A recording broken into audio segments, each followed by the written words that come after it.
Chapter 6. When Mrs. Wilkins woke up the next morning, she stayed in bed for a few minutes before getting up to open the shutters. What would she see outside her window? A sunny, bright world or a rainy one? Either way, she knew it would be beautiful. Whatever the weather was, it would be wonderful.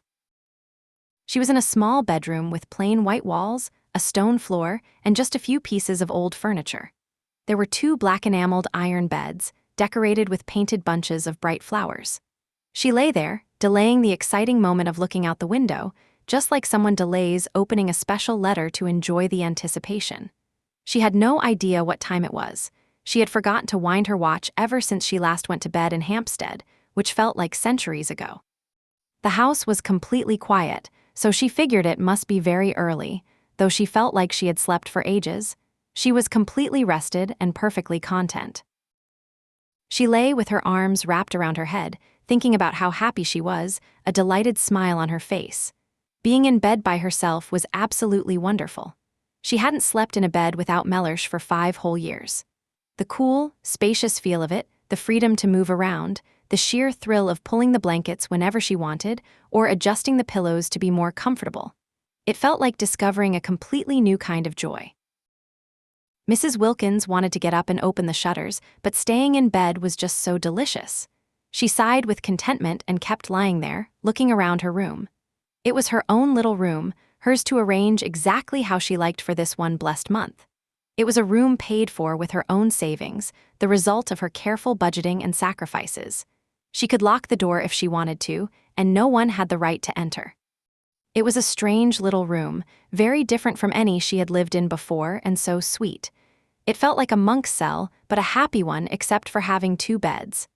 And the name of the room, she thought, quoting a favorite line and smiling at her surroundings, was peace. Staying in bed and thinking about her happiness was wonderful, but she knew that whatever was outside the shutters would be even better. She jumped up, slipped on her slippers, since the stone floor only had one small rug, ran to the window, and threw open the shutters. "Oh," cried Mrs. Wilkins. All the brightness of an Italian April lay spread out right in front of her. The sunshine poured over her, and the calm sea looked as if it were sleeping. Across the bay, the beautiful mountains, showing delicate shades of different colors, seemed to be sleeping in the light as well. Just beneath her window, at the bottom of a grassy slope covered in wildflowers where the castle wall stood, was a tall cypress tree. It stood out against the soft blues, purples, and pinks of the mountains, and sea like a giant black sword.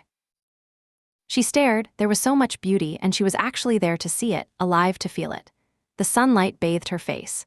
Sweet scents rose up to the window, gently brushing against her. A soft breeze lifted her hair. Far out in the bay, a group of nearly still fishing boats looked like a flock of white birds resting on the quiet sea.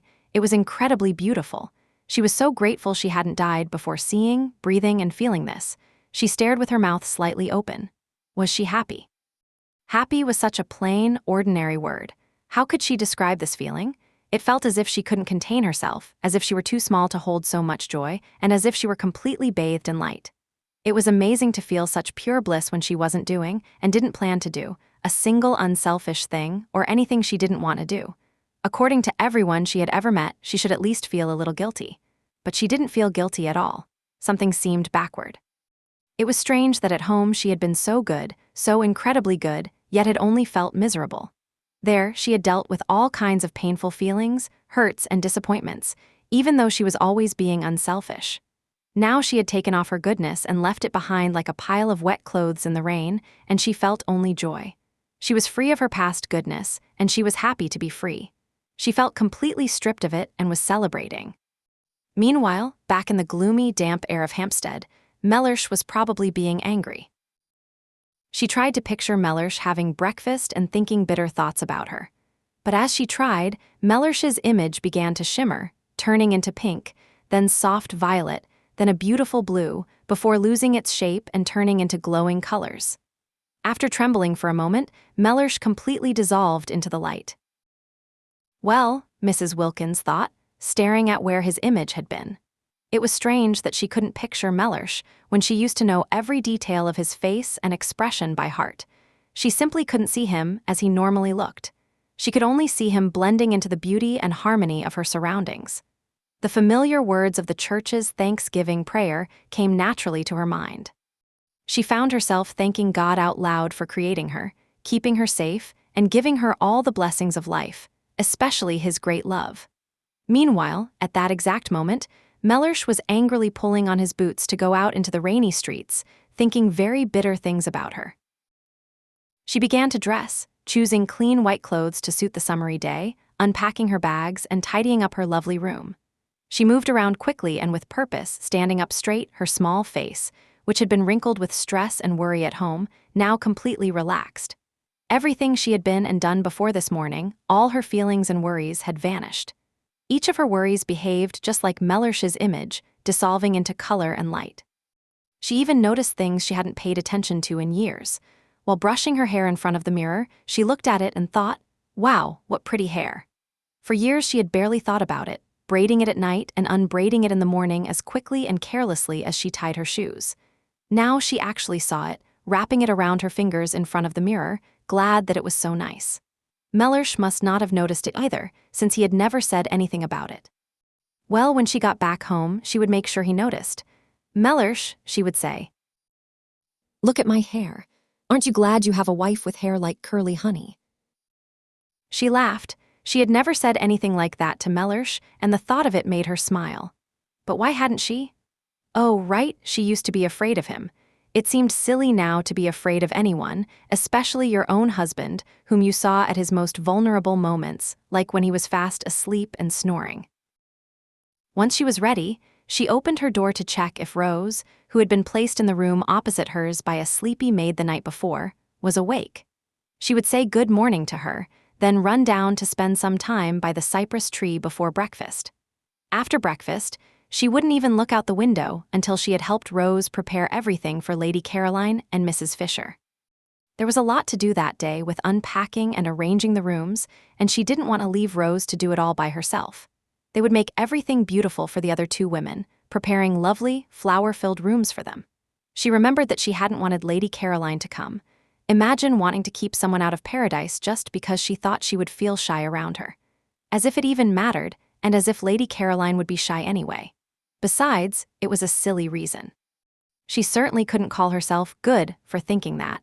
She also remembered not wanting Mrs. Fisher to come because she seemed snobbish. It was so funny how she used to worry about such trivial things and make them seem important. The bedrooms and two of the sitting rooms at San Salvatore were on the top floor, opening into a spacious hall with a large glass window at the north end. San Salvatore had many small gardens scattered in different areas and levels. The garden beneath this window was built on the highest part of the castle walls and could only be reached from a matching hall on the floor below. When Mrs. Wilkins walked out of her room, this window was wide open, and outside in the sunshine was a Judas tree in full bloom. There was no sign of anyone and no sound of voices or footsteps. Tubs of lilies stood on the stone floor, and a large, bright bunch of nasturtiums sat on a table. The hall felt spacious, flowery, and quiet, with the open window leading to the garden and the beautiful Judas tree shining in the sun. Mrs. Wilkins, stopping on her way to see Mrs. Arbuthnot, felt it was too good to be true. Was she really going to live here for a whole month? Until now, she had only experienced beauty in small, snatched moments, a patch of daisies on a sunny day in Hampstead, or a glimpse of the sunset between chimney pots. She had never lived in a truly beautiful place or even in an old, historic house. Having lots of flowers in her rooms had always been out of reach. Sometimes in the spring, she had bought 6 tulips at a shop, unable to resist them, even though she knew Mellersh would think it was a waste of money if he found out. But they always died quickly, and that was that. As for the Judas tree, she didn't even know what it was. She just stared at it against the sky as if she were looking at a heavenly vision. Mrs. Arbuthnot, coming out of her room, found her standing there in the middle of the hall, staring. Now what does she think she sees? Mrs. Arbuthnot thought. We really are in God's hands, Mrs. Wilkins said, turning to her with complete conviction. Oh, said Mrs. Arbuthnot quickly, her smile fading. Why, what has happened? Mrs. Arbuthnot had woken up with a wonderful sense of peace and relief, and she didn't want to hear that something was wrong. She hadn't even dreamed of Frederick. For the first time in years, she had been spared the recurring dream where he was with her and they were close, which always led to a sad awakening. She had slept like a baby and woken up feeling positive, finding that she only wanted to say, "Thank you," in her morning prayers. It was unsettling to suddenly be told that they were in God's hands, which usually sounded like a warning of trouble. I hope nothing is wrong. She asked anxiously. Mrs. Wilkins looked at her for a moment and laughed. "How funny," she said, kissing her. "What's funny?" asked Mrs. Arbuthnot, her face relaxing as Mrs. Wilkins laughed. This place is, everything. It's all so wonderful. It's funny and lovely that we're actually here. I bet that when we finally get to heaven, the one everyone talks about, it won't be any more beautiful than this." Mrs. Arbuthnot smiled, feeling secure again. "Isn't it divine?" she said. "Have you ever been this happy in your entire life?" Mrs. Wilkins asked, grabbing her arm. "No," Mrs. Arbuthnot said, and she never had been, not even during her early days of being in love with Frederick. Back then, pain had always been close by, bringing doubts and worries because she loved him so much. But this was a simple happiness of being in complete harmony with her surroundings.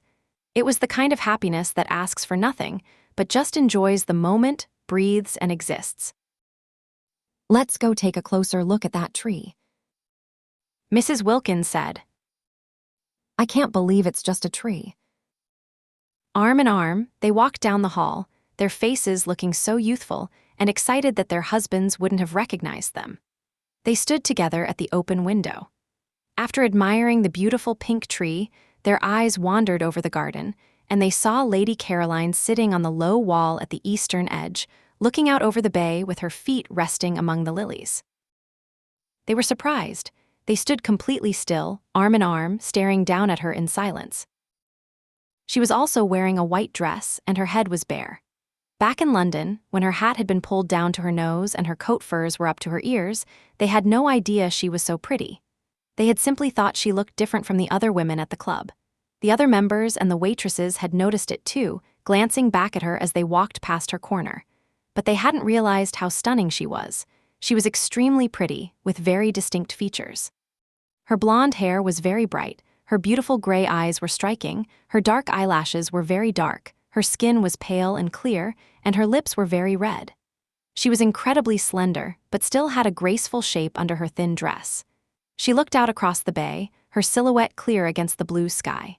She sat in the bright sun, dangling her feet among the lilies as if she didn't care if they got bruised.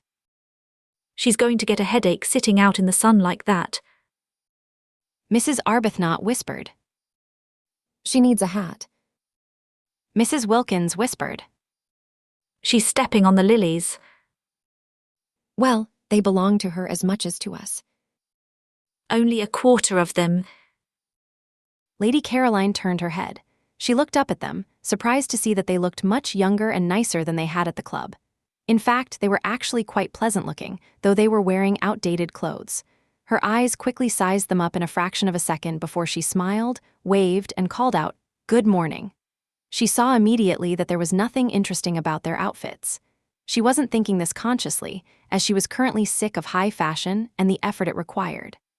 In her experience, as soon as you bought beautiful clothes, they took over your life, demanding to be worn to every social event. You didn't wear the clothes wore you, dragging you out at all hours. No wonder men stayed young longer. A new pair of pants couldn't control their lives like that. Her thoughts were a bit random, but she liked to let her mind wander. As she got off the wall and walked toward the window, she felt relieved that she would be spending a month with people who wore simple, outdated dresses. I arrived yesterday morning. She said, looking up with a smile. She was truly charming, with perfect features and even a dimple. "That's a pity," Mrs. Arbuthnot smiled back. Because we were planning to choose the best room for you. "Oh, I've already done that." Lady Caroline said. "At least I think it's the nicest one. It has windows on two sides. I love rooms like that, don't you? It looks west over the sea and north over this Judas tree." "And we wanted to decorate it with flowers for you," Mrs. Wilkins said. Oh, Domenico did that. I asked him to as soon as I arrived. He's the gardener and he's wonderful. It's great, of course. Mrs. Arbuthnot said hesitantly. To be independent and know exactly what you want. Yes, it saves a lot of trouble. Lady Caroline agreed. But you shouldn't be so independent that you don't let others do nice things for you. Mrs. Wilkins said. Lady Caroline, who had been looking at Mrs. Arbuthnot, now turned to Mrs. Wilkins. At the club in London, she had barely noticed Mrs. Wilkins because Mrs. Arbuthnot did all the talking. She had thought Mrs. Wilkins was too shy and awkward to converse with, remembering how she had struggled to say goodbye, blushing and looking uncomfortable. So she looked at her with surprise now, and was even more startled when Mrs. Wilkins looked at her with open admiration and said, I didn't realize you were so pretty. She stared at Mrs. Wilkins. She wasn't used to people being so direct about her looks. Even though she was completely used to being admired, which was inevitable after 28 years of it, she was surprised to hear it said so bluntly, especially by another woman. It's very nice of you to say so. She replied. But you are lovely. Mrs. Wilkins said, absolutely beautiful. I hope, Mrs. Arbuthnot said pleasantly. You make the most of it. Lady Caroline stared at Mrs. Arbuthnot. Oh yes, she said. I make the most of it. I've been doing that for as long as I can remember. Because, Mrs. Arbuthnot said, smiling and shaking a warning finger.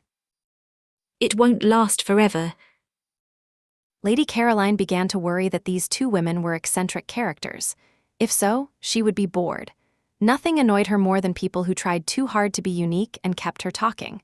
And the one who admired her, it would be annoying if she followed her around just to look at her. She wanted this holiday to be a complete escape from her normal life, a restful change.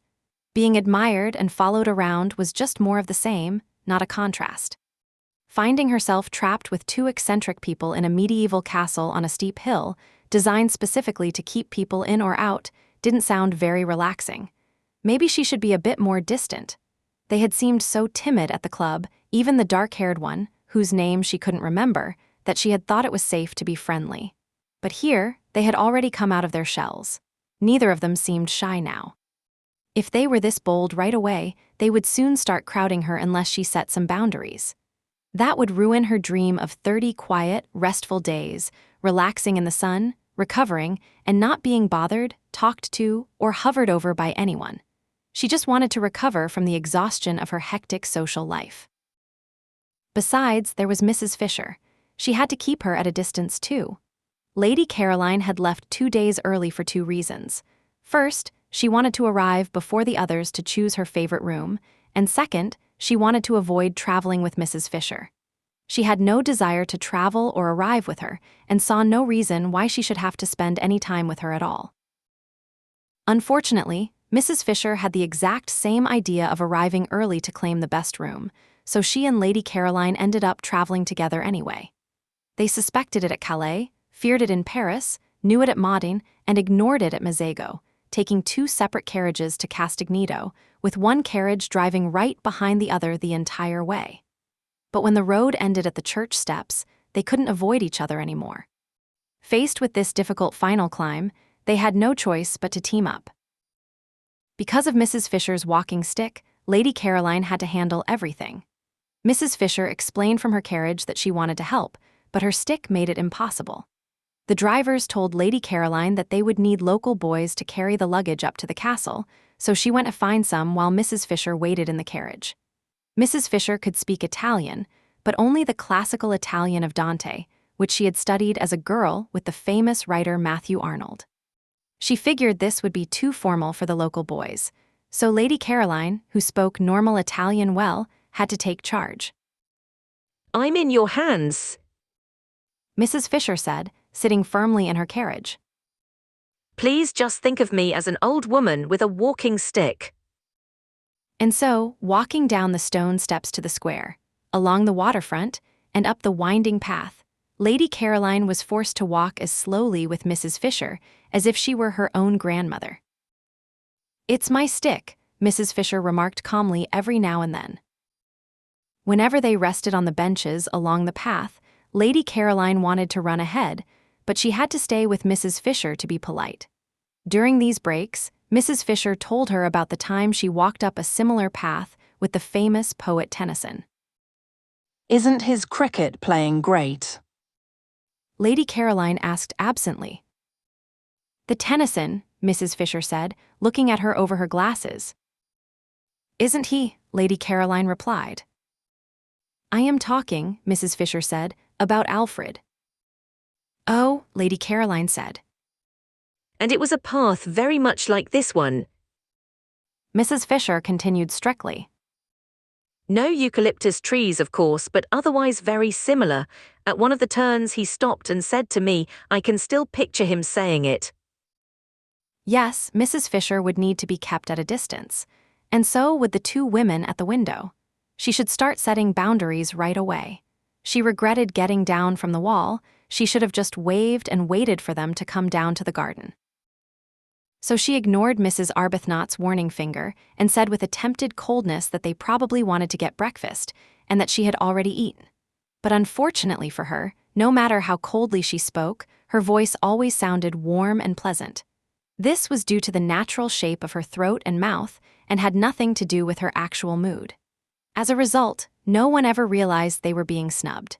It was very annoying. Even when she tried to stare icily, it didn't work because her beautiful eyes were framed by long, soft, dark eyelashes. An icy look got lost in those lashes, making people think she was looking at them with deep, flattering interest. And whenever she was in a bad mood or angry, she just looked so sad and pathetic that everyone rushed to comfort her, usually by trying to hug or kiss her. It was absolutely maddening. Nature seemed determined to make her look and sound like an angel. She could never be rude without being completely misunderstood.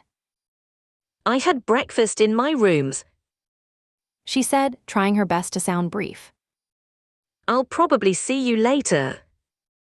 She nodded and walked back to sit on the wall, letting the cool lilies surround her feet again. Chapter 7. Their eyes followed her admiringly. They had no idea they had just been snubbed. Of course, it was a disappointment to find she had beaten them to it, depriving them of the joy of preparing her room and seeing her reaction when she first arrived. But at least they still had Mrs. Fisher. They would focus on Mrs. Fisher and watch her face instead, though, like everyone else, they would have preferred to watch Lady Caroline's. Since Lady Caroline had mentioned breakfast, they figured they should go eat too. There was far too much to do that day to spend any more time looking at the views. They had to meet the servants, inspect the house, and finally get Mrs. Fisher's room ready and decorated. They waved cheerfully at Lady Caroline, who seemed too absorbed in the view to notice. Turning away, they saw that the maid from the night before had walked up silently behind them in cloth slippers with rope soles. She was Francesca, the elderly maid who had worked for the owner for years, making a property inventory unnecessary. After wishing them good morning and hoping they had slept well, she told them that breakfast was ready in the dining room downstairs and asked them to follow her. They didn't understand a single word of Francesca's lengthy Italian explanation, but they followed her anyway because it was obvious they were supposed to. Walking downstairs and through a wide hallway, which looked just like the one upstairs, except it had glass doors opening to the garden instead of a window, they were shown into the dining room. There, sitting at the head of the table and eating breakfast, was Mrs. Fisher. This time they both gasped. Even Mrs. Arbuthnot let out in surprised, "Oh." Mrs. Wilkins had more to say. Why, it's like having the bread snatched right out of our mouths, she exclaimed. How do you do? Mrs. Fisher said. I can't get up because of my walking stick. She reached out her hand across the table. They walked over and shook her hand. We had no idea you were already here, Mrs. Arbuthnot said. Yes, Mrs. Fisher replied, returning to her breakfast. Yes, I am here. She calmly cracked the top off her soft-boiled egg. It's a big disappointment, Mrs. Wilkins said. We were planning to give you such a warm welcome. Mrs. Fisher glanced at her and remembered that this was the woman who claimed to have seen Keats during their meeting in London.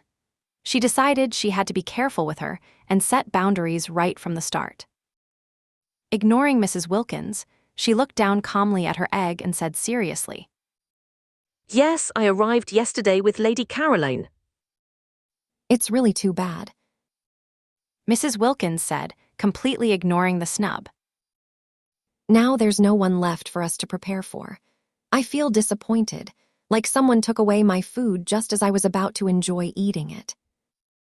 Where would you like to sit? Mrs. Fisher asked Mrs. Arbuthnot, pointedly ignoring Mrs. Wilkins. The comparison to food and mouths seemed very vulgar to her. Oh, thank you, Mrs. Arbuthnot said, sitting down quickly next to her. There were only 2 empty seats, one on either side of Mrs. Fisher. She took one, and Mrs. Wilkins sat down opposite her in the other. Mrs. Fisher sat at the head of the table, surrounded by the coffee and teapots. Even though they were all sharing the expenses of San Salvatore equally, Mrs. Arbuthnot couldn't help reflecting that she and Lottie were the ones who had found the place, done the work of renting it, and agreed to let Mrs. Fisher join them. Without them, Mrs. Fisher wouldn't even be here. In a way, Mrs. Fisher was their guest. There was no official host, but if there were, it should have been either herself or Lottie, not Mrs. Fisher or Lady Caroline. Mrs. Arbuthnot felt this quite clearly as she sat down. Mrs. Fisher hovered her hand over the pots, the same hand that the famous writer Ruskin had once shaken, and asked, "Tea or coffee?" The feeling grew stronger when Mrs. Fisher rang a small gong on the table as if she owned the place, and when Francesca appeared, ordered her in formal Italian to bring more milk. Mrs. Fisher had a strange way of acting like she was in charge, and if Mrs. Arbuthnot hadn't been so happy, she might have been annoyed by it. Mrs. Wilkins noticed it too, but it only made her random thoughts turn to cuckoos, birds that take over other birds' nests. If she had been as nervous and shy as during their first meeting, she probably would have blurted out something incoherent and embarrassing about cuckoos, but her happiness had cured her shyness. She felt very calm and in control of what she said, without the fear of saying something foolish. She was completely at ease and natural. Her disappointment about not welcoming Mrs. Fisher vanished immediately, since it was impossible to feel down in such a paradise. She didn't even mind Mrs. Fisher playing the host. What did it matter? You didn't care about things like that here. So she and Mrs. Arbuthnot sat down happily on either side of Mrs. Fisher. The sun flooded the room through 2 east-facing windows, and an open door led to a garden filled with beautiful flowers, especially freesias. The sweet, delicate scent of the freesias drifted through the door. Back in London, freesias were far too expensive for her. Sometimes she would go into a flower shop just to ask the price so she could smell them, knowing they cost a ridiculous amount for just a few stems. Here, they grew everywhere, sprouting from every corner and covering the rose beds. Imagine being able to pick armfuls of freesias whenever you wanted, in the warm sunshine, wearing a summer dress, and all on the 1st of April. I suppose you realize that we've arrived in heaven, don't you? She said, smiling at Mrs. Fisher like a fellow angel. They are much younger than I expected, Mrs. Fisher thought, and not nearly as plain. She ignored Mrs. Wilkins' excitement and thought back to how quickly and nervously they had refused to exchange references when they met at her house in London.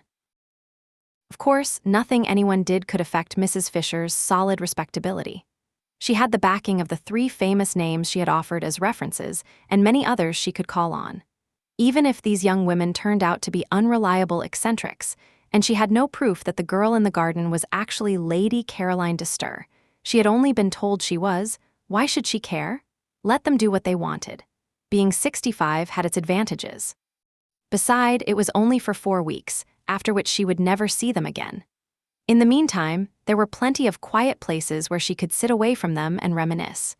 She also had her own private sitting room, a charming space with honey-colored furniture, paintings, windows looking toward Genoa, and a door leading to the castle walls.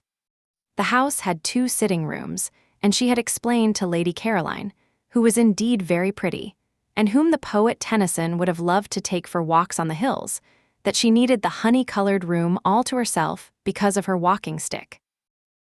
No one wants to see an old woman hobbling around everywhere.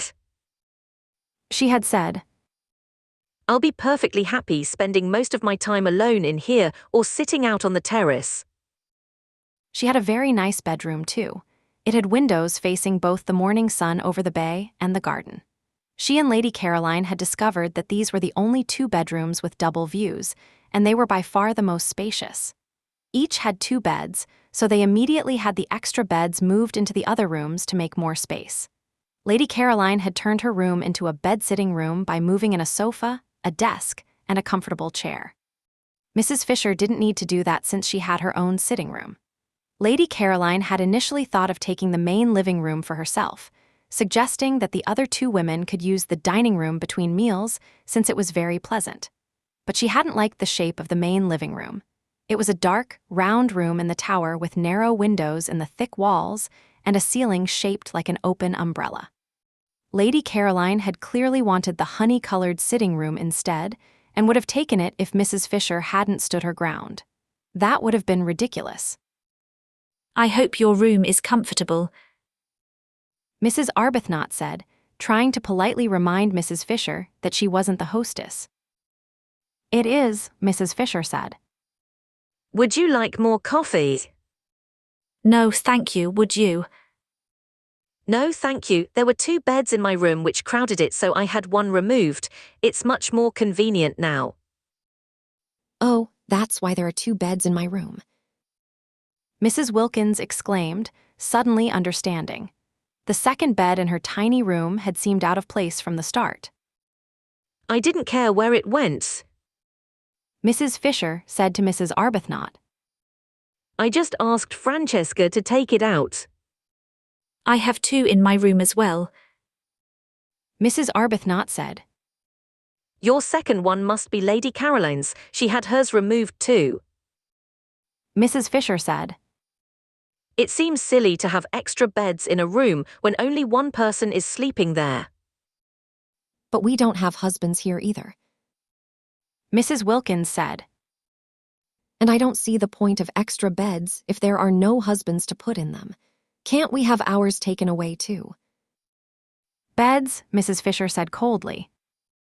Cannot just be moved from room to room, they have to stay somewhere. Mrs. Fisher found Mrs. Wilkins' remarks highly inappropriate. Every time she spoke, she said something that was better left unsaid. In Mrs. Fisher's social circle, people did not talk about husbands so casually. Back in the 1880s, when Mrs. Fisher was young, husbands were taken seriously as a stabilizing moral force. Beds, too, were discussed with caution, and proper manners prevented anyone from speaking of husbands and beds in the same sentence. She turned even more pointedly toward Mrs. Arbuthnot. Let me give you a little more coffee. She said. No, thank you, but won't you have some? No, thank you. I never drink more than 2 cups. Would you like an orange? No, thank you, would you? No, I don't eat fruit at breakfast. It is an American trend that I am too old to start now. Have you had enough? Yes, thank you, have you? Mrs. Fisher paused before replying. Was this a habit, this annoying trick of repeating a question back? If so, she would have to stop it, because no one could live comfortably for a month with someone who had such an irritating habit. She looked at Mrs. Arbuthnot's gentle face and felt reassured. No, it was probably just an accident, not a habit. She couldn't imagine Mrs. Arbuthnot having annoying habits any more than a gentle dove. Looking at her, she thought she would make a wonderful wife for the writer Thomas Carlyle, much better than his actual, sharp-tongued wife Jane. She would have calmed him down. Shall we go then? She suggested. Let me help you up. Mrs. Arbuthnot offered helpfully.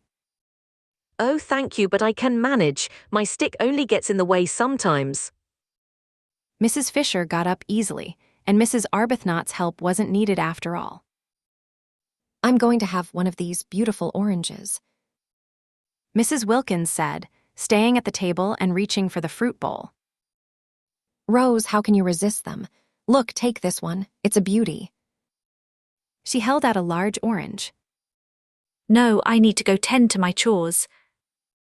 Mrs. Arbuthnot said, walking toward the door. Please excuse me, she added politely to Mrs. Fisher. Mrs. Fisher also headed for the door, moving quickly and easily. Her stick didn't seem to slow her down at all, and she clearly didn't want to be left alone with Mrs. Wilkins. What time would you like lunch? Mrs. Arbuthnot asked, still trying to assert some authority. Lunch is at 12:30. Mrs. Fisher said. We will have it at 12:30 then. Mrs. Arbuthnot said. I'll inform the cook. It might be difficult, but I brought a small dictionary. The cook already knows. Mrs. Fisher said. Oh, Mrs. Arbuthnot said. Lady Caroline has already told her. Mrs. Fisher explained. Oh, Mrs. Arbuthnot said again. Yes, Lady Caroline speaks the kind of Italian that cooks understand. My walking stick keeps me from going to the kitchen, and even if I could go, I doubt they would understand my Dante. But Mrs. Arbuthnot began. But it's just wonderful. Mrs. Wilkins interrupted from the table, delighted by how simple their lives were going to be here. We don't have to do anything at all except be happy. You wouldn't believe. She said, turning directly to Mrs. Fisher with orange slices in both hands. How hard Rose and I have worked at being good for years, and how much we need a complete rest. Mrs. Fisher walked out of the room without answering, thinking to herself, she absolutely must be kept in line. Chapter 8. A little later, when Mrs. Wilkins and Mrs. Arbuthnot, completely free of any chores, wandered down the worn stone steps and under the pergola into the lower garden, Mrs. Wilkins said to Mrs. Arbuthnot, who seemed deep in thought, "Don't you see that if someone else handles the planning, it sets us free?" Mrs. Arbuthnot agreed, but she still felt it was a bit silly to have everything taken out of their hands.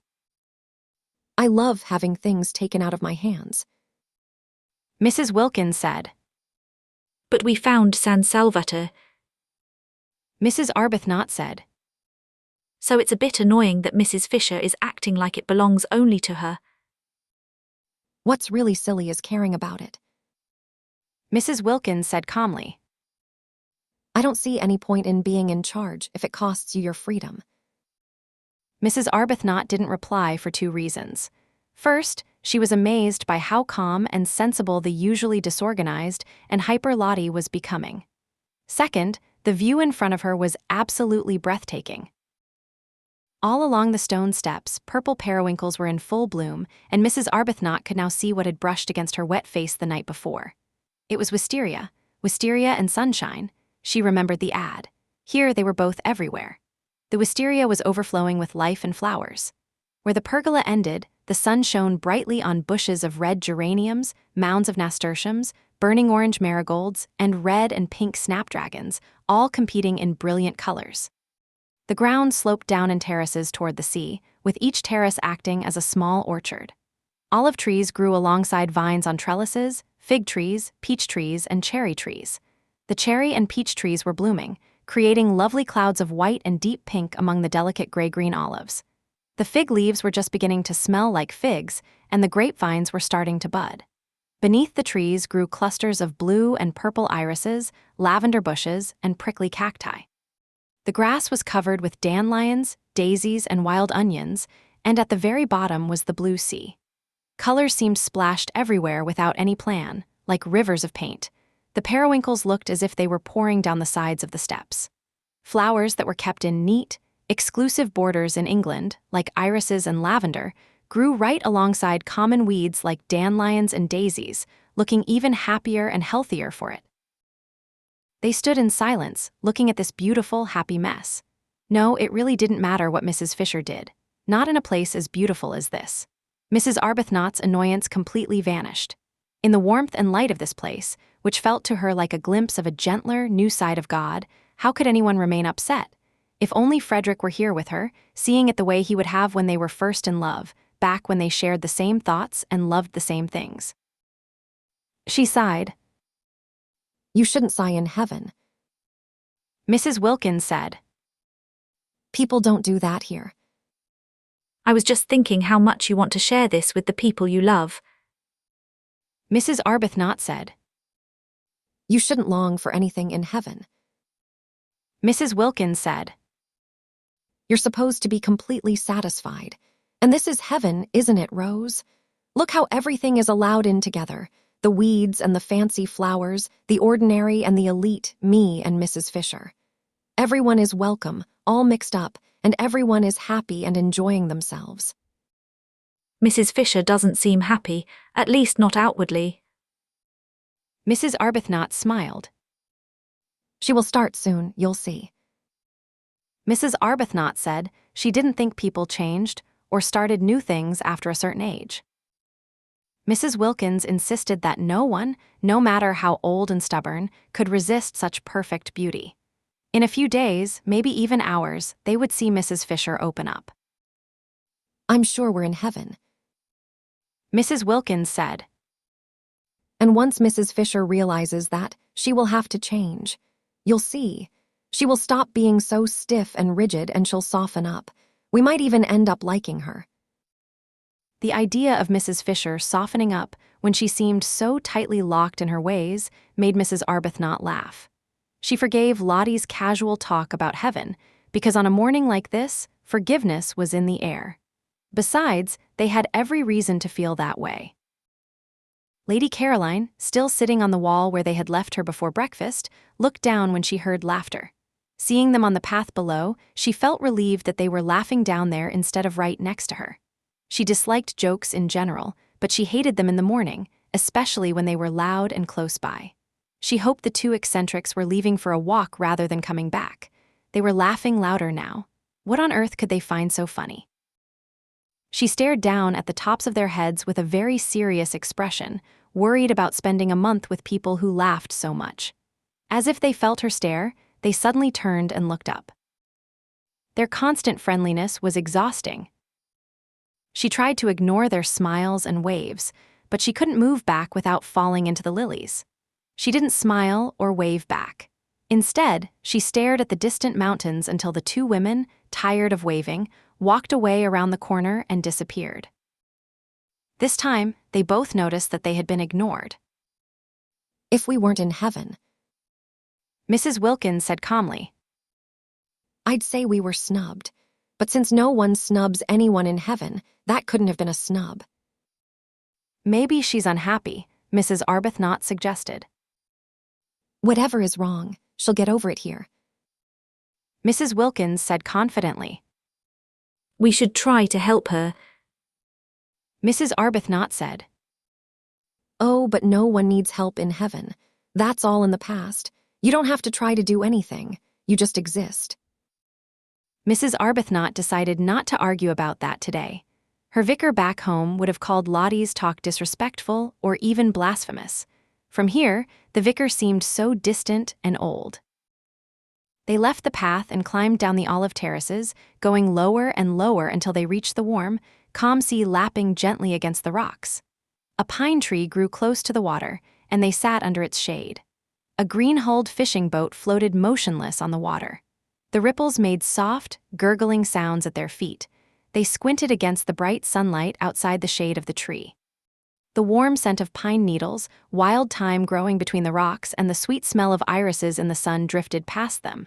Soon, Mrs. Wilkins took off her shoes and socks and dipped her feet in the cool water. After watching her for a minute, Mrs. Arbuthnot did the same. Their happiness was complete. Their husbands wouldn't have recognized them. They stopped talking and ceased mentioning heaven. They simply sat, quietly enjoying the peace. Meanwhile, Lady Caroline was sitting on the wall, thinking about her situation. The garden on top of the wall was lovely, but it was open to interruptions. At any moment, the others might walk in, since both the hall and the dining room opened directly into it. She wondered if she could claim this garden as her private space. Mrs. Fisher had the castle terrace, which was full of flowers and a watchtower to herself, not to mention the best bedroom. The other two women could easily go elsewhere. She had noticed at least 2 other small gardens, and the entire hill was full of paths and benches. Why couldn't this one spot be reserved for her? She liked it best of all. It had the Judas tree, a pine tree, freesias, lilies, and a pink tamarisk bush. It had the low wall to sit on and incredible views on 3 sides: the bay and mountains to the east, the village across the green harbor and hills with white houses to the north, and the narrow strip of land connecting the castle to the mainland, the sea, and the coast toward France to the west. Yes, she would ask to have this garden to herself. It made perfect sense for each of them to have their own private area. It was essential for her to have quiet, alone time without being bothered. The others should prefer it. Why crowd together? She had enough of that in England, with endless relatives and friends constantly surrounding her. Having successfully escaped them for a month, why would she want to crowd around strangers now? She lit a cigarette, starting to feel relaxed. The other two had gone for a walk, and Mrs. Fisher was nowhere to be seen. It was very pleasant. But just as she took a deep breath of relief, someone came through the glass doors. Surely it wasn't Mrs. Fisher trying to sit with her. Mrs. Fisher had her terrace and should stay there.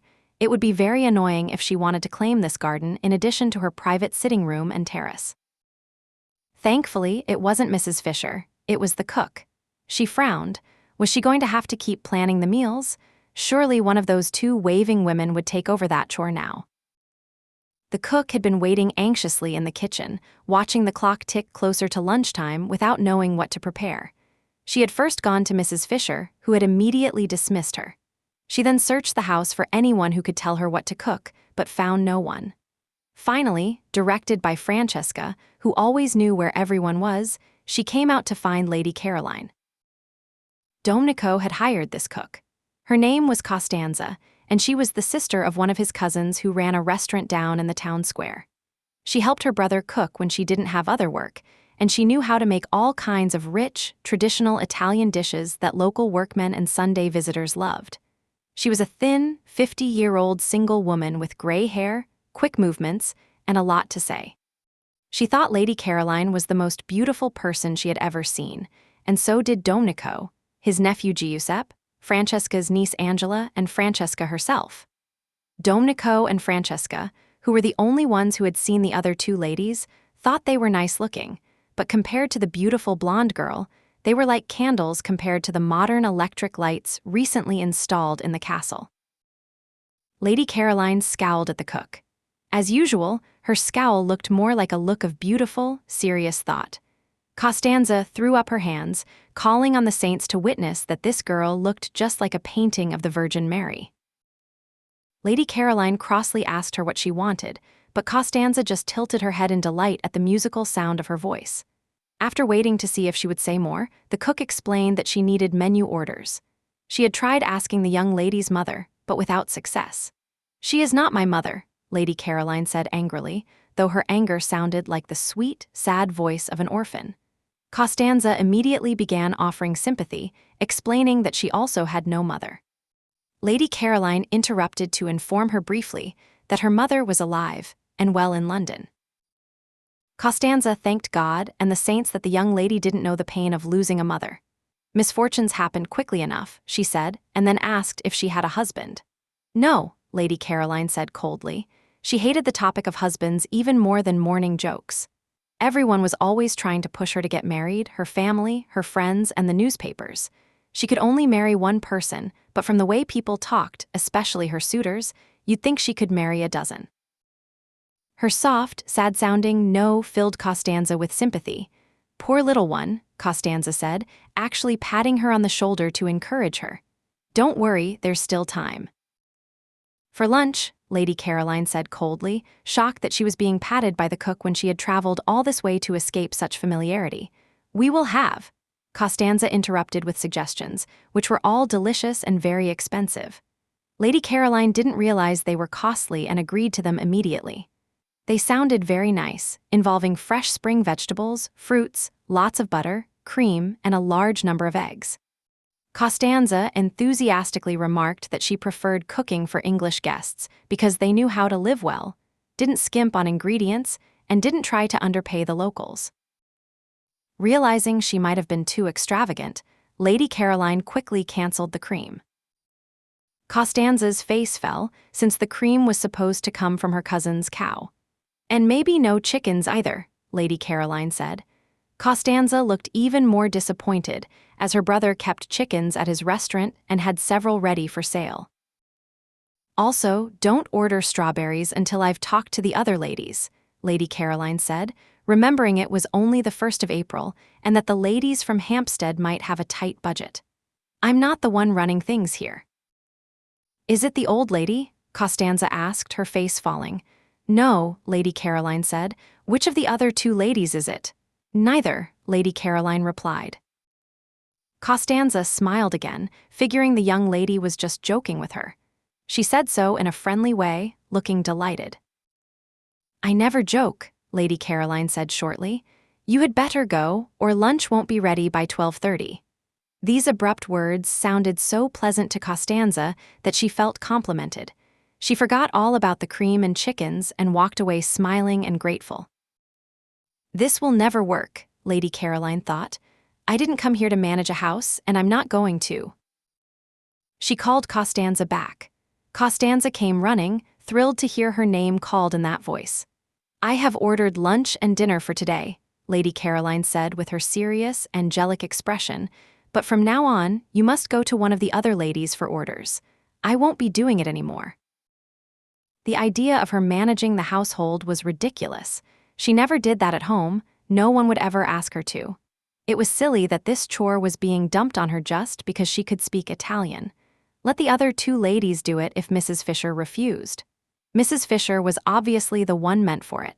She looked and dressed like a strict housekeeper and even styled her hair like one.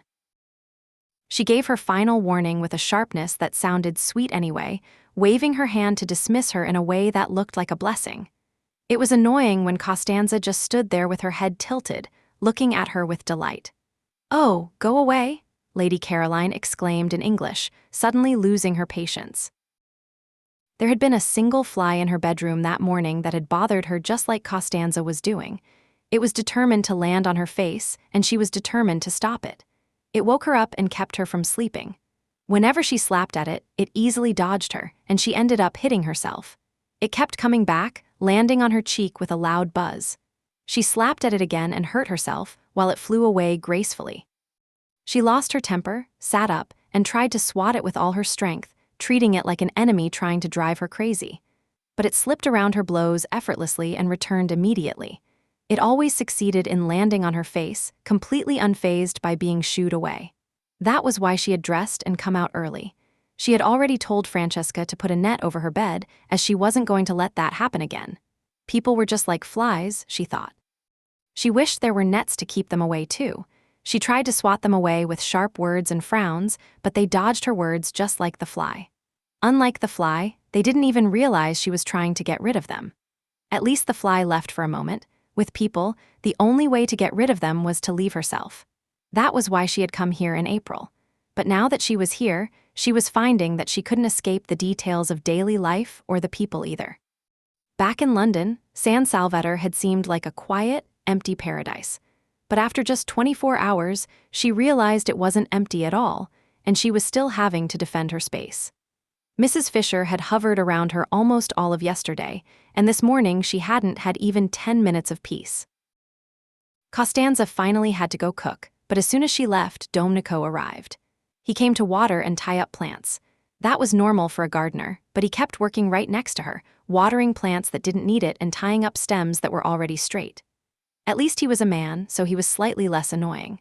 When he smiled and said good morning, she smiled back, and immediately, Domenico forgot his wife, family, and chores and looked like he wanted to kiss her feet.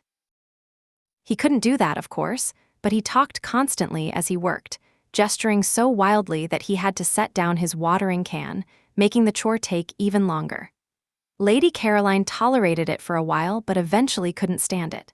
Since he wouldn't leave and she couldn't tell him to go while he was doing his job, she was the one who had to move. She got off the wall and walked to the other side of the garden, where there were some comfortable cane chairs in a shed. She just wanted to turn one around so her back was to Domenico and she faced the sea. It was such a small thing to ask, but he was watching her closely, and as soon as she went toward the chairs, he ran over, grabbed one, and asked where she wanted it. Would she ever escape being waited on, being asked how to be made comfortable, and having to say thank you? She spoke curtly to Domenico, who immediately assumed the sun had given her a headache. He ran inside and brought her a parasol, a cushion, and a footstool, acting extremely helpful and polite. She shut her eyes in resignation. She couldn't be mean to Domenico, and she couldn't just walk indoors like she would have with the others. Domenico was smart and very capable. She had quickly realized that he was the one who actually ran the castle and got things done. His manners were lovely, and he was a very pleasant person. It was just that she wanted so badly to be left alone.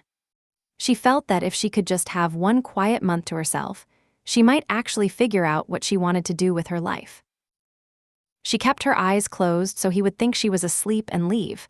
Domenico thought she looked incredibly beautiful with her eyes closed. He stood there staring at her in silence. Thinking he had gone, she opened her eyes again. But no, he was still there, staring. Even him. She just couldn't escape being stared at. I have a headache, She said, closing her eyes again. It's the sun, Domenico said. From sitting on the wall without a hat. I want to sleep. Yes, signorina. He said sympathetically and quietly walked away. She opened her eyes with a sigh of relief. The glass doors clicked shut, showing that he had gone inside and left her in the garden to be undisturbed. Now, hopefully, she would be alone until lunchtime. It was strange, and no one was more surprised than she was, but she actually wanted to think. She had never wanted to do that before. She had tried almost everything else in life, but she had never sat down just to think. She had come to San Salvatore simply to lie in the sun for 4 weeks, away from her parents and friends, doing nothing but eating and sleeping. Yet she had only been here a few hours when this new desire to think took hold of her. The stars had been beautiful the night before. After dinner, she had left Mrs. Fisher alone with her nuts and wine and gone out to the garden. Sitting on the wall near the white lilies, she had looked out into the dark night, and it suddenly felt as if her life had been a lot of meaningless noise. She was shocked by this thought. She knew that starry nights could make people emotional. She had seen it happen to others, but it had never happened to her before. A lot of noise about nothing. She wondered if she was getting sick. For a long time, she knew her life was hectic and loud, but she had always assumed it was important. Indeed, it was so loud that she felt she needed to escape for a bit before she went deaf. But what if it was all just noise about nothing? She had never had a thought like that before, and it made her feel lonely. She wanted to be alone, but not lonely. Loneliness was different. It was a painful ache deep inside. It was what people dreaded most, and it was the reason she went to so many parties, though lately, even parties hadn't kept the loneliness away. Was it possible that loneliness had nothing to do with where you were, but only with how you felt?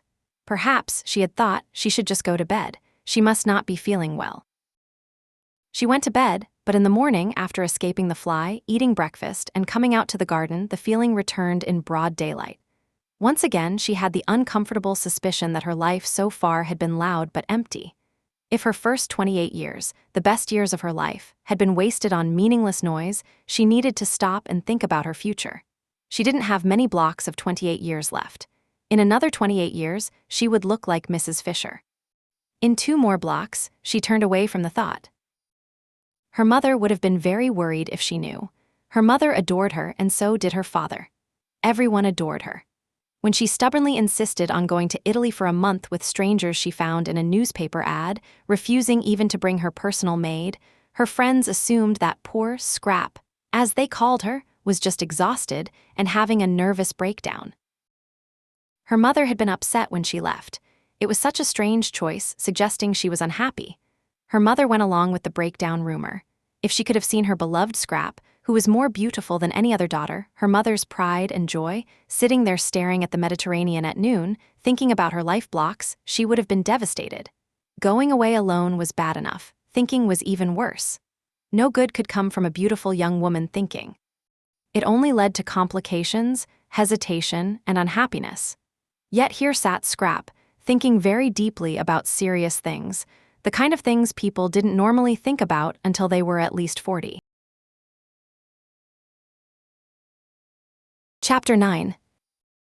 The private sitting room that Mrs. Fisher had claimed for herself was charming and full of character. She looked around it with satisfaction after breakfast, glad it was hers. It had a tiled floor, pale honey-colored walls, amber inlaid furniture, and old books, many with ivory or yellow covers. A large window looked out over the sea toward Genoa, and a glass door led onto the castle terrace. She could walk past the quaint watchtower, which had been turned into a small study with chairs and a desk, to a marble seat at the end of the wall. From there, she could see the western bay and the headland leading to the Gulf of Spezia. To the south, between the two stretches of water, was a higher hill at the end of the peninsula, topped by the turrets of a small, empty castle that caught the last rays of the sunset when everything else was in shadow. Yes, she was very comfortable here. The terrace was lined with stone troughs filled with flowers. She thought this terrace would be the perfect place to walk slowly when her leg wasn't bothering her, or to sit on the cushioned marble bench, if only there hadn't been a second glass door opening onto it. This second door ruined her privacy and her feeling that the terrace was hers alone. It belonged to the round living room, which both she and Lady Caroline had rejected for being too dark. The women from Hampstead would probably use that room, and she was worried they wouldn't just stay inside but would wander onto her terrace. That would ruin the space for her. Even if they didn't walk out, they might still stare at her through the glass. No one could relax knowing they were being watched. What she wanted and deserved was privacy. She didn't want to bother anyone else, so they shouldn't bother her. She could always invite them out later if she grew to like them, but she doubted any of the three would interest her enough to make it worth the effort. Almost nothing was really worth the effort anymore, Mrs. Fisher thought, except the past. It was amazing how much better the past was compared to the present. Her friends in London, respectable people of her own age, shared her memories. They could discuss the old days together, compare them to the superficial modern world, and talk about great historical figures instead of the boring, useless young people who seemed to fill the world today. She hadn't left her wise, interesting friends in London just to chat with three young, inexperienced women in Italy. She had only come to escape the cold London April. She had told the two women who came to her house that she just wanted to sit in the sun and reminisce. They knew this, as she had made it very clear. Therefore, she had every right to expect them to stay inside the round living room and not interrupt her on the terrace. But would they stay inside? This worry ruined her morning. It was only close to lunchtime that she found a solution. She rang for Francesca and, in slow, formal Italian, ordered her to close the wooden shutters on the glass door of the round living room. She went into the room with her, which was now darker than ever. She pointed out to the talking maid that the darkness would keep the room cool, and that there were plenty of narrow windows in the walls for light anyway, though she didn't care if they actually did or not. She then had Francesca help her slide a display cabinet in front of the door from the inside. This would keep people from going out. Next, she called Domenico and had him move one of the large stone flower boxes in front of the door from the outside. This would keep people from coming in. No one will be able to use this door, Domenico said, hesitating. No one will want to. Mrs. Fisher replied firmly. She then went back to her sitting room and sat where she could look out at the terrace, feeling pleased that her privacy was now completely secure. Staying here, she thought calmly, was much cheaper than a hotel and far more pleasant, as long as she could keep the others away. She was paying £3 a week for her rooms, which came to about 8 shillings a day for the bedroom, sitting room, terrace, and watchtower. Where else in Europe could she get all this, plus as many baths as she wanted for that price? She didn't know yet what the food would cost, but she would insist on keeping the grocery bills low, while still demanding high-quality meals. The two were possible if the person in charge of meals took care. The servants' wages were very low because of the favorable exchange rate, so the food was her only financial worry. If she noticed any waste, she would suggest that they each pay a set weekly amount to Lady Caroline to cover the bills, with any leftover money returned to them, and any extra costs paid by the person who ordered the food. Mrs. Fisher was wealthy and liked her comforts, but she hated spending money. She was rich enough to live in a fancy London neighborhood and drive a Rolls-Royce, but she had no interest in that. Managing a large house and a luxury car required more energy than she had. Such possessions brought endless worries, especially bills. In her quiet, gloomy house in Kensington, she could enjoy inexpensive comfort without being bothered by greedy servants or charity collectors, and there was a taxi stand at the end of the street. Her yearly expenses were small. She had inherited the house, and it was furnished with family heirlooms. She walked on her father's old Persian carpet in the dining room and kept time by the black marble clock on the mantelpiece that she had known since childhood.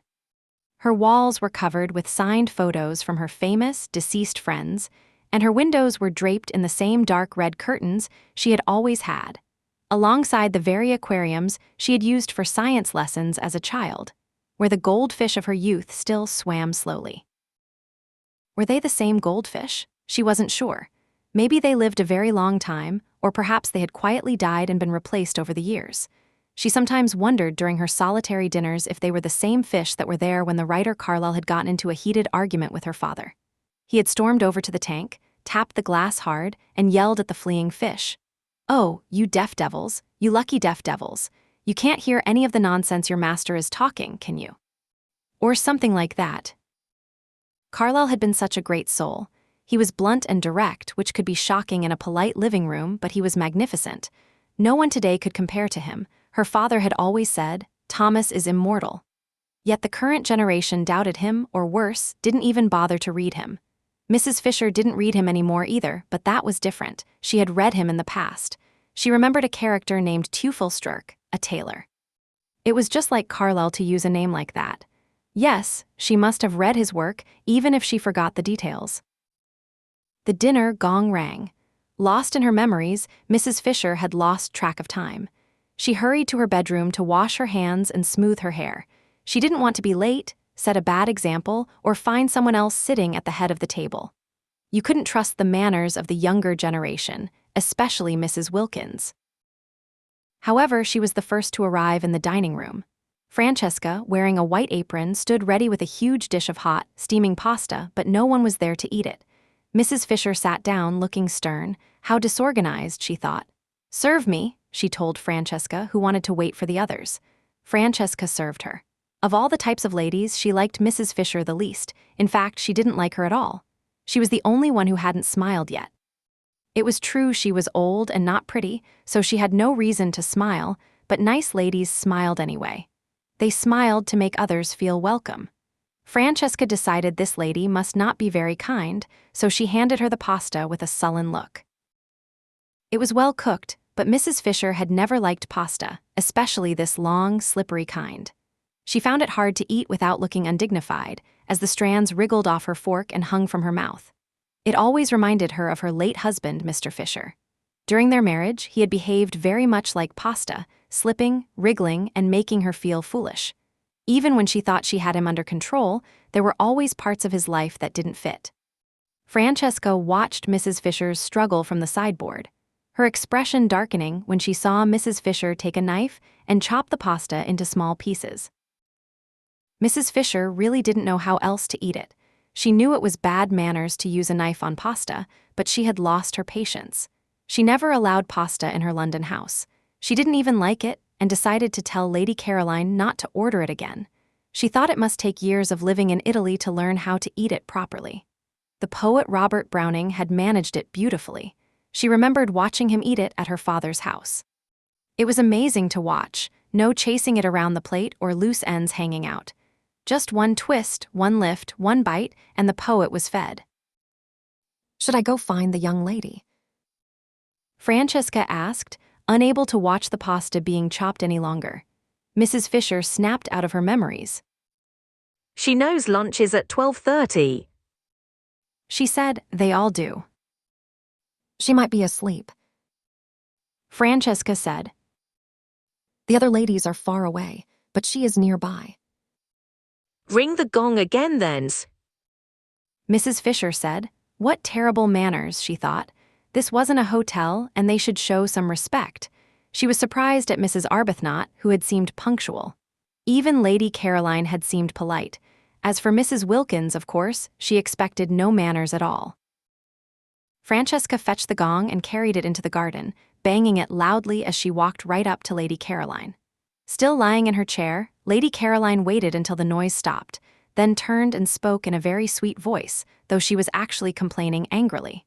Francesca didn't realize she was being scolded, since the voice sounded so musical.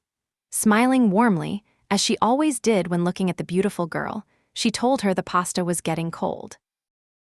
When I don't come to lunch, it's because I don't want to. The annoyed Scrap said, And you must not disturb me in the future. "Are you sick?" Francesca asked sympathetically, still smiling. She had never seen such beautiful hair. It looked like soft, golden silk. Francesca thought she looked like a saint. Scrap closed her eyes and refused to answer. This was a mistake, as it convinced Francesca that she was sick. The maid hurried to tell Mrs. Fisher, who said her walking stick kept her from going outside. Instead, she sent the other two women, who had just walked in looking hot, breathless, and apologetic. Meanwhile, Mrs. Fisher started on the next course, a delicious omelet filled with fresh green peas. "Serve me," she told Francesca, who wanted to wait for the others. "Oh, why won't they leave me alone?" Scrap asked herself when she heard footsteps on the gravel path, signaling that someone else was coming. She kept her eyes tightly shut. Why should she eat lunch if she didn't want to? This wasn't a family home, and she didn't owe any duties to a host. For all practical purposes, this castle was a hotel, and she should be allowed to skip meals if she wanted to. But poor Scrap couldn't just close her eyes without making people want to fuss over her. Even the cook had patted her. And now, a gentle hand was placed on her forehead, a gesture she knew and dreaded. "I'm afraid you're not feeling well," said a voice. It wasn't Mrs. Fisher, so it had to be one of the Hampstead ladies. "I have a headache," Scrap murmured, thinking this was the quickest way to be left alone. Mrs. Arbuthnot said softly, keeping her hand on her forehead. "And here I thought I would escape motherly fussing by coming to Italy," Scrap thought to herself. "Don't you think some tea would help?" Mrs. Arbuthnot asked gently. Tea? Scrap hated the idea of drinking hot tea in the midday heat. "No," she whispered. I think the best thing for her is to be left in peace. Another voice said. How sensible, Scrap thought, opening one eye just a crack to see who was speaking. It was the freckled lady. The dark-haired one was the one touching her. Scrap immediately liked the freckled one better. "But I hate to think of you having a headache and doing nothing for it," Mrs. Arbuthnot said. "Would a cup of black coffee?" Scrap said nothing. She waited in silence for Mrs. Arbuthnot to take her hand away. Eventually, she would have to leave. I really think she just needs quiet. The freckled one repeated. She must have pulled the other woman's sleeve because the hand left Scrap's forehead. After a moment of silence, during which they no doubt stared at her, as everyone did, the footsteps faded away down the path. "Lady Caroline has a headache," Mrs. Arbuthnot said, as she sat back down next to Mrs. Fisher. "She won't take any tea or coffee. Do you know how to say aspirin in Italian?" The best cure for a headache, Mrs. Fisher said firmly, is castor oil. But she doesn't have a headache. Mrs. Wilkins said. Carlyle suffered terribly from headaches at one point. Mrs. Fisher said, taking the opportunity to share a story. He took castor oil constantly. He actually called it the oil of sorrow. My father said it affected his entire philosophy on life because he took too much. Lady Caroline just needs one dose. It's a mistake to take it regularly. "Do you know the Italian word for it?" Mrs. Arbuthnot asked. No, I don't, but she would know. You can ask her. But she doesn't have a headache. Mrs. Wilkins repeated, still struggling to eat her pasta. She just wants to be left alone. They both stared at her. Mrs. Fisher thought Mrs. Wilkins ate very sloppily. Then why would she lie about it? Mrs. Arbuthnot asked. Because she's still trying to be polite. Mrs. Wilkins explained. Soon she won't have to try anymore. Once she relaxes here, she'll just be naturally honest without trying. "Lottie has a theory about this place," Mrs. Arbuthnot explained, smiling at Mrs. Fisher. Mrs. Fisher was waiting impatiently for the next course, which was delayed because Mrs. Wilkins was still trying to eat the cold pasta. But Mrs. Fisher had no interest in Mrs. Wilkins' theories. I don't know why you would assume Lady Caroline is lying. She interrupted, glaring at Mrs. Wilkins. I'm not assuming, I know. Mrs. Wilkins said. And how do you know? Mrs. Fisher asked coldly, especially since Mrs. Wilkins was taking a second helping of pasta. When I was out there, I saw right through her. Mrs. Wilkins said. Mrs. Fisher decided not to argue with such nonsense. Instead, she rang the table gong sharply, even though Francesca was standing right there, and said, "Serve the next course." Francesca, likely on purpose, offered her the pasta again. Chapter 10. There was no way in or out of the upper garden at San Salvatore except through the 2 glass doors of the dining room and the hall, which unfortunately sat side by side. Anyone in the garden who wanted to escape unseen couldn't, because they would run straight into the person they were trying to avoid. The garden was small and rectangular, making it impossible to hide. The few trees, the Judas tree, the tamarisk, and the pine, grew close to the low walls. The rose bushes offered no real cover. If you took one step to the side, you were easily seen. The only private spot was in the northwest corner, where a small stone balcony jutted out from the main wall. It was probably used as a lookout point in the old days, and you could sit there completely hidden because of a thick clump of daphne bushes between it and the house. After checking to make sure no one was looking, Scrap picked up her chair and carried it into this hidden spot, tiptoeing as quietly as if she were committing a crime. There was a similar balcony on the northeast corner of the wall, and though it had an even more beautiful view of the bay and the mountains behind Mezzago, it was completely open. It had no bushes or shade. So she decided to sit in the northwest corner, settling into her chair, resting her head on a cushion, and putting her feet up on the wall. To the villagers in the square below, her white slippers looked like 2 white doves resting on the wall. She thought she was finally safe. Mrs. Fisher found her anyway, guided by the smell of her cigarette. Scrap hadn't thought about that. Mrs. Fisher didn't smoke, which made her very sensitive to the smell of tobacco. The strong scent hit her as soon as she walked into the garden after lunch to have her coffee. She had told Francesca to serve the coffee in the shade just outside the glass door. When Mrs. Wilkins saw the table being set up and tactlessly reminded her that Lady Caroline wanted to be alone, Mrs. Fisher sharply, and correctly, replied that the garden belonged to everyone. She walked into the garden and immediately noticed that Lady Caroline was smoking. She muttered to herself, "These modern young women," and went to find her. Now that lunch was over and her meal was finished, her walking stick didn't seem to slow her down at all.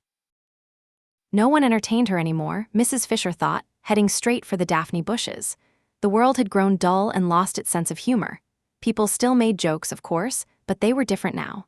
The writer Thackeray would have shredded this generation. Young people had no idea how much they needed a sharp critic like him, and she had heard they didn't even respect his work anymore.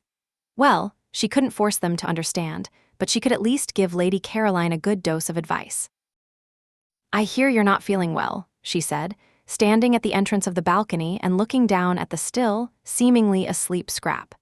Mrs. Fisher spoke in a deep, masculine voice, a trait that sometimes happens to women in their later years.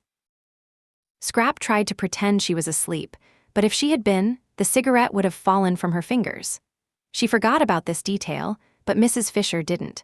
She walked onto the balcony and sat down on a narrow stone bench built into the wall, knowing she could only sit there for a little while before the cold stone chilled her.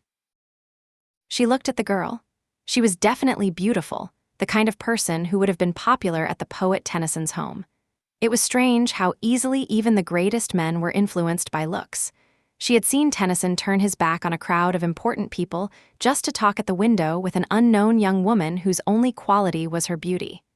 Beauty faded so quickly, yet while it lasted, it seemed to control men. Even husbands weren't immune. There had been moments in Mr. Fisher's life, too. "I expect the travel has upset your stomach," she said in her deep voice. "What you need is a dose of simple medicine. I'll ask Domenico if he can find castor oil in the village." Scrap opened her eyes and looked right at Mrs. Fisher. "Ah," Mrs. Fisher said, "I knew you weren't asleep. If you had been, you would have dropped your cigarette." Scrap threw the cigarette over the wall. "That's a waste," Mrs. Fisher said. "I don't like women smoking, but I hate waste even more." "What do you do with people like this?" Scrap thought, staring at Mrs. Fisher in annoyance. But to Mrs. Fisher, the look seemed like sweet politeness. "Now, take my advice," Mrs. Fisher said, feeling touched, "and don't ignore this. We're in Italy and you have to be careful. To start with, you should go to bed." "I never go to bed," Scrap snapped, and her voice sounded so sad and lonely that it reminded Mrs. Fisher of a play she saw as a girl, where a character named Poor Joe cried, "I'm always moving on." Mrs. Fisher had wept during that scene. Scrap's voice was beautiful. For the past 10 years, it had made everything she said sound important and memorable. She should have been a singer, but she couldn't sing. Her voice was only musical when she spoke, and it had a magical effect.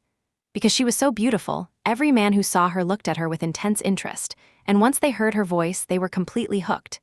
It was the same with every man, educated or not, old or young, bus conductors, soldiers, or generals during the war.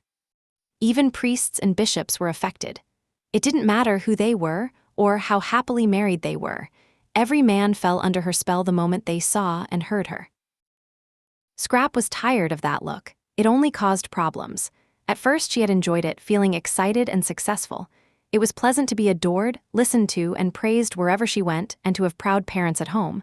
And it was so easy, she didn't have to work hard or learn anything. She just had to show up and speak. But over time, things changed. She found she had to defend herself. That look in men's eyes meant they wanted to possess her. Some were more polite than others, but they all tried to win her over. She had started out confident and trusting of older people, but she quickly began to distrust and dislike them, shrinking away in anger. She felt like she didn't even own herself, but was treated as a public attraction. Men were exhausting, and she often found herself in strange arguments and being disliked by other women. When the war started and she joined the effort, it made things even worse. The war had devastated Scrap. It killed the only man she had ever felt safe with, the one she would have married, and it made her hate the idea of love. Since then, she had been bitter. She felt trapped in her glamorous life, like a wasp stuck in honey, trying desperately to free herself. She didn't care about competing with other women or taking their men. What would she even do with a man? None of them would talk to her about anything other than romance, which got boring very quickly. It was like feeding someone nothing but sugar when they wanted real food. Love made her want to slap someone. "Why should I love you?" she would ask when men tried to propose to her, but she never got a straight answer. Scrap became deeply cynical. She felt old and disillusioned inside, even though she still looked beautiful on the outside. She worried about her future. She felt useless, having wasted her life just being pretty.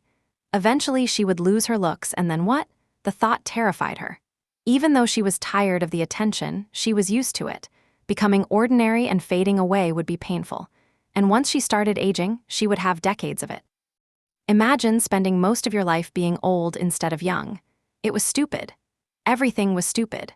There was nothing she wanted to do, and 1,000 things she didn't want to do. She just wanted to be left alone in silence and privacy. Yet here she was, unable to get a minute of peace because this ridiculous woman wanted to control her by making her go to bed and drink castor oil. "I'm sure you will be reasonable," Mrs. Fisher said, feeling the cold bench and knowing she couldn't sit there much longer. "Your mother would want, do you have a mother?" Scrap looked at her in surprise. Of course she had a mother. Her mother was a prominent duchess who had held high positions at court. Her father had also been a very famous figure, though he was older now and had made some mistakes during the war. It was incredibly refreshing to find someone who didn't know her family at all, or hadn't connected her to them yet. She began to like Mrs. Fisher. Perhaps the other two ladies didn't know who she was either.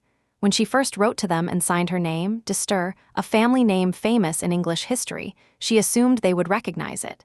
At their interview in London, she thought they didn't ask for references because they knew who she was. Scrap started to feel better. If no one here knew her, she could spend a month forgetting her hectic life and the endless attention. Maybe she could actually use this time to think, clear her mind, and make some decisions. "What I want to do here is make some decisions," she said, leaning forward and looking up at Mrs. Fisher. She was so pleased that Mrs. Fisher didn't know her that she felt a spark of energy. "That's all. It's not too much to ask, is it?" She looked at Mrs. Fisher, thinking that any decision would do as long as she stopped drifting through life. Mrs. Fisher looked at her. "I would say that what a young woman like you needs is a husband and children." "Well, that's one of the things I'm going to think about," Scrap said politely, "but I don't think that's a final answer." "In the meantime," Mrs. Fisher said, getting up as the cold bench chilled her, "I wouldn't worry about decisions and deep thoughts. Women's brains weren't made for thinking, I assure you. Go to bed and rest." I am perfectly fine, Scrap said. Then why did you send a message saying you were sick? I didn't. Then I walked all the way out here for nothing. But wouldn't you rather find me healthy than sick? Scrap smiled. Even Mrs. Fisher couldn't resist the smile. Well, you are a lovely girl, she said forgivingly. It's a pity you weren't born 50 years ago. My friends would have loved to look at you. I'm glad I wasn't, Scrap said. I hate being stared at. Ridiculous, Mrs. Fisher said, turning strict again. That is what young women like you are made for. What else, indeed? And if my friends had looked at you, you would have been admired by very important people. I don't like important people, Scrap said, frowning as she remembered a recent unpleasant event. What I dislike is the attitude of modern young women, Mrs. Fisher said coldly. It seems absolutely pitiful in its foolishness. She walked away, her stick crunching on the gravel path. That's fine, Scrap thought, relaxing back into her chair with her feet up. As long as people left her alone, she didn't care why they went. Don't you think Scrap is acting a little strange? Her mother had asked her father recently, noticed her quiet behavior and how she avoided everyone except very young men. What? Strange? Let her act however she wants. A girl that beautiful can do whatever she pleases, her father replied, completely infatuated. I do let her, her mother said quietly. After all, she couldn't stop her anyway. Mrs. Fisher regretted worrying about Lady Caroline. She walked down the hall toward her private sitting room, her stick clacking sharply on the stone floor. She had no patience for the dramatic attitudes of young people. Unable to accomplish anything themselves, they tried to look smart by criticizing everything good and praising everything bad just to be different. Idiots, Mrs. Fisher thought. Idiots. When she entered her sitting room, she found more intrusions. Mrs. Arbuthnot was calmly drinking coffee, while Mrs. Wilkins was sitting at the desk she considered her own, writing a letter using Mrs. Fisher's personal pen. Isn't this a lovely room? Mrs. Arbuthnot said warmly. We just found it. I'm writing to Mellersh, Mrs. Wilkins said cheerfully, turning around. Mrs. Fisher didn't care at all who Mellersh was. He will want to know that I arrived safely, Mrs. Wilkins added, feeling optimistic in this beautiful place. Chapter 11. The sweet scents floating everywhere around San Salvatore were enough on their own to bring peace. They drifted into the living room from the flowers on the stone walls, blending with the fragrance of the flowers inside. Mrs. Wilkins felt as if she could almost see the scents greeting each other with a holy kiss. Who could stay angry surrounded by such gentleness? Who could be greedy or selfish, in that tense old London way, when faced with such generous beauty? Yet Mrs. Fisher seemed to be all three of those things. There was so much beauty, far more than enough for everyone, that trying to claim a private corner of it seemed like a pointless waste of time. Yet Mrs. Fisher was trying to do exactly that, blocking off a section of it for her own private use. Well, she would get over that soon.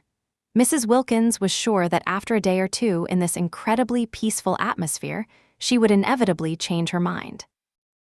For now, though, she clearly hadn't even begun to relax. She stood looking at her and rose with an angry expression. Anger, just imagine. What a silly, stressful London feeling, thought Mrs. Wilkins. In her own mind, the room was full of imaginary kisses, and everyone in it was being kissed, including Mrs. Fisher, just as much as she and Rose. You don't like us being in here, Mrs. Wilkins said, standing up and immediately speaking the truth, as she always did. Why? I would have thought Mrs. Fisher said, leaning on her cane. that you could see this is my room. You mean because of the photos? Mrs. Wilkins said. Mrs. Arbuthnot, whose face was a little red with surprise, stood up as well. And the writing papers. Mrs. Fisher said. Stationery with my London address on it, and that pen. She pointed. The pen was still in Mrs. Wilkins' hand. Is yours. I'm very sorry, Mrs. Wilkins said, putting it down on the table. She added with a smile that she had just used it to write some very nice things. But why? Asked Mrs. Arbuthnot, who couldn't bring herself to agree to Mrs. Fisher's demands without a quiet fight. Shouldn't we be in here? It's a living room. There is another living room. Mrs. Fisher said. You and your friend can't sit in 2 rooms at once.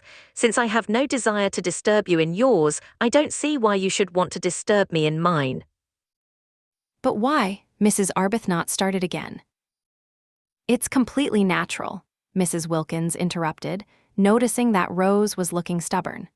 Turning to Mrs. Fisher, she said that while sharing things with friends was nice, she understood that Mrs. Fisher was still stuck in her old London habits and didn't want to share yet. But she assured her that she would lose that attitude soon and feel completely different. Soon you'll want us to share. Mrs. Wilkins said reassuringly. Why, you might even end up asking me to use your pen if you knew I didn't have one. Mrs. Fisher was almost too angry to speak. To have this messy young woman from Hampstead patting her on the back, so to speak, and cheerfully predicting that she would improve, offended her more deeply than anything had since she first discovered her late husband wasn't the man she thought he was. Mrs. Wilkins definitely needed to be put in her place. But how? The woman seemed completely bulletproof. Right now, for instance, she was smiling as pleasantly and calmly as if she hadn't said anything rude at all. Would she even realize she was being disciplined? If she didn't, if she was too thick-skinned to feel it, then what could she do? Nothing but avoid her, which meant, exactly, having her own private room. I am an old woman's, Mrs. Fisher said. and I need a room to myself. I can't get around easily because of my cane. Since I can't move around, I have to sit. Why shouldn't I sit quietly and undisturbed, just as I told you in London I plan to? If people are going to come in and out all day, talking and leaving doors open, you will have broken our agreement, which was that I was to have peace and quiet. But we have no desire to. Mrs. Arbuthnot began, but she was cut off by Mrs. Wilkins again. We are more than happy for you to have this room if it makes you comfortable. Mrs. Wilkins said. We just didn't know, that's all. We wouldn't have come in if we had, at least, not until you invited us. I'm sure you will invite us soon. She finished, looking down at Mrs. Fisher with a cheerful smile. She picked up her letter, took Mrs. Arbuthnot's hand, and pulled her toward the door. Mrs. Arbuthnot didn't want to leave. Normally the gentlest of women, she was filled with a strange and rather unchristian urge to stay and argue. Not aggressively, of course. She just wanted to reason with Mrs. Fisher patiently. She felt that something had to be said and that she shouldn't let herself be scolded and kicked out like a schoolgirl caught misbehaving by a teacher. But Mrs. Wilkins pulled her firmly out of the room. Once again, Rose was amazed by Lottie's poise, her sweet and even temper, especially since she had been so moody in England. Ever since they arrived in Italy, Lottie seemed like the more mature one. She was incredibly happy, absolutely blissful. Did happiness make a person that strong, that wise? Rose was happy too, but not nearly as happy. Clearly not, because not only did she want to fight with Mrs. Fisher, but she also wanted something else, something more than this beautiful place to make it complete. She wanted Frederick.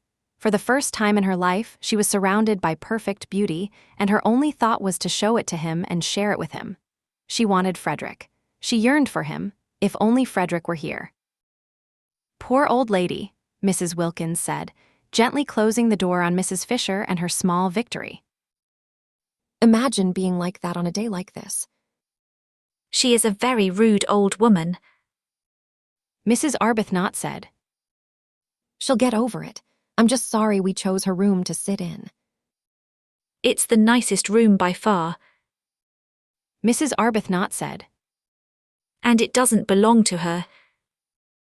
Oh, but there are plenty of other places, and she's just a lonely old lady. Let her have it. What does it matter? Mrs. Wilkins then said she was heading down to the village to find the post office and mail her letter to Mellersh, and she asked Rose to join her. I've been thinking about Mellersh, Mrs. Wilkins said as they walked single file down the narrow, winding path they had climbed in the rain the night before. She walked in front, and Mrs. Arbuthnot followed naturally. In England, it had been the exact opposite. Lottie had been shy and hesitant, except for her awkward outbursts, always hiding behind the calm, sensible Rose. I've been thinking about Mellersh. Mrs. Wilkins repeated over her shoulder, since Rose hadn't replied. Have you? Rose said with a hint of dislike. Her interactions with Mellersh hadn't been pleasant, so she didn't enjoy thinking about him. She had lied to him, which made her dislike him. She didn't realize that was the reason and simply thought he lacked any spiritual goodness. Yet she scolded herself for thinking that, realizing it was judgmental. No doubt Lottie's husband was much closer to God than she would ever be. Still, she just didn't like him. I've been a terrible person. Mrs. Wilkins said. What? Mrs. Arbuthnot asked, not sure she had heard correctly. Leaving him behind in that gloomy place while I enjoy myself in paradise. He had actually planned to take me to Italy for Easter himself. Did I mention that? No, Rose said. She had actively avoided talking about husbands. Whenever Lottie started to share personal details, Rose had quickly changed the subject. She felt that talking about one husband always led to talking about another, and she absolutely refused to talk about Frederick. Aside from the simple fact that he existed, he hadn't been mentioned. Mellersh had only been discussed because he stood in the way of their trip, but Rose had made sure not to let the conversation linger on him. Well, he did, Mrs. Wilkins said. He had never suggested anything like that in his life, and I was shocked. Imagine, just as I had planned to come here on my own. She stopped on the path and looked back up at Rose. I see, Rose said, trying to think of a new topic. So you see why I feel so guilty. He wanted to take me on a trip to Italy, and I planned to come to Italy and leave him at home. Honestly. She went on, looking closely at Rose. Mellersh has every right to be angry and hurt. Mrs. Arbuthnot was amazed. She was unsettled by how quickly Lottie was becoming completely selfless right before her eyes. She was turning into a saint. Here she was feeling affectionate toward Mellersh, the same Mellersh who, only that morning as they dipped their feet in the sea, had seemed like a distant illusion, a fading vapor, as Lottie had called him. That was just this morning, and by lunchtime Lottie had brought him back to reality enough to write him a long letter. Now, a few minutes later, she was saying he had every right to be hurt and angry, and calling herself a mean dog, a strange way to put it, but it showed she was genuinely sorry. Rose stared at her in wonder. If she kept going like this, she would have a halo around her head soon. In fact, she almost did, if you didn't realize it was just the sunlight filtering through the trees and catching her reddish hair. Lottie seemed filled with a massive urge to love and be friends with everyone, a desire for pure goodness. In Rose's experience, being good was hard work. It took a long time and a lot of struggle. In fact, you never really arrived, or if you did, it was only for a brief moment. You had to fight constantly to stay on the right path, which was full of doubt. Lottie, however, was flying. Rose noted that Lottie hadn't lost her impulsive nature, it had just found a new outlet. She was impulsively becoming a saint. Could someone really achieve goodness so quickly and intensely? Wouldn't there be an equally strong backlash? I wouldn't, Rose said cautiously, looking down into Lottie's bright eyes. Since the path was steep, Lottie was standing much lower than she was. I wouldn't be too sure of that just yet. But I am sure of it, and I've already written to tell him. Rose stared at her. But just this morning. She started. It's all in here. Lottie interrupted, tapping the letter and looking pleased. What everything? You mean about the ad and spending my savings? Oh, no, not yet. I'll explain all that when he gets here. When he gets here. Rose repeated. I invited him to come and stay with us. Rose could only stare at her in shock. It's the least I could do. Besides, look at this place. Lottie waved her hand toward the scenery. It would be awful not to share it. I was wrong to leave him behind, but it would be even worse if I didn't try to get Mellersh to come out and enjoy this too. It's only fair that he gets some pleasure from my savings. After all, he has supported me for years. I shouldn't be selfish. But do you think he'll actually come? Oh, I hope so. Lottie said with deep sincerity, adding, poor guy. Hearing that, Rose wanted to sit down. Mellersh, a poor guy? The same Mellersh who had been just a fading illusion a few hours ago. There was a bench at the curve of the path, so Rose walked over and sat down. She needed to catch her breath and think. Maybe she could slow Lottie down before she made a mistake she would regret. Mellersh at San Salvatore, the husband Lottie had worked so hard to escape just a short time ago. I see him here.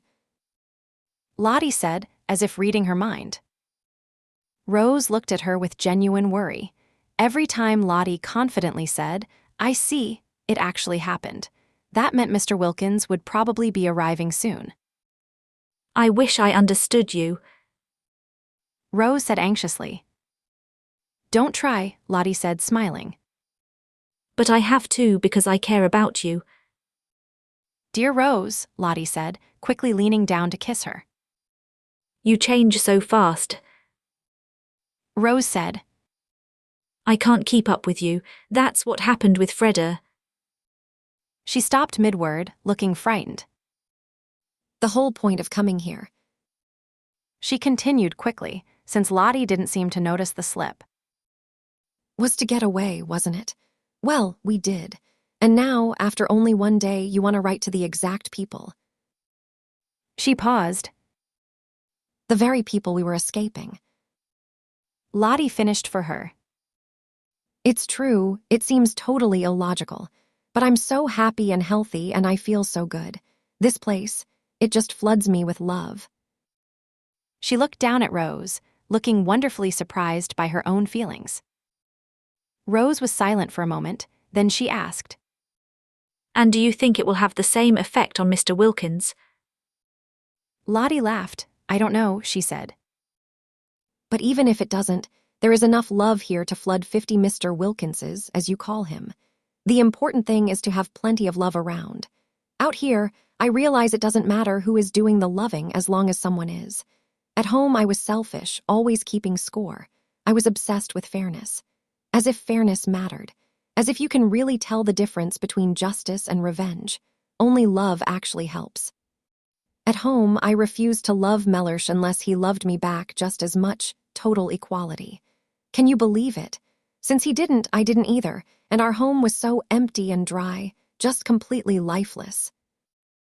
Rose didn't say anything. She was confused by Lottie.